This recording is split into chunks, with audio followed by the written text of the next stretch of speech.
afternoon and welcome back to Mylor Yacht Harbour. Today we are on board the beautiful 8-metre sailing vessel Penuccia.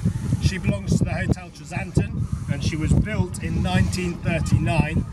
She often comes to us for winter works, and this year she's had quite extensive work, including the painting of all the topsides and some mechanical work as well. She's available for charter for the Hotel Tresanton guests. It's a very busy and very beautiful boat to be out on. So thank you very much to the Hotel Tresanton for letting us film on board today. We don't really have any other notices for you this week, apart from the fact, again, we'll touch on the water taxi, which is back up to capacity of 12 guests as of Monday to multiple boats. Please do still wear a face covering though, or a face mask, just to, keep respect for everybody on board. That's it for notices this week, so let's move on to a little bit of weather. As you can see, today it's a glorious day. We do have a little bit of cloud cover overhead and quite decent wind, and that is generally the outlook for the weekend, but let's go through it.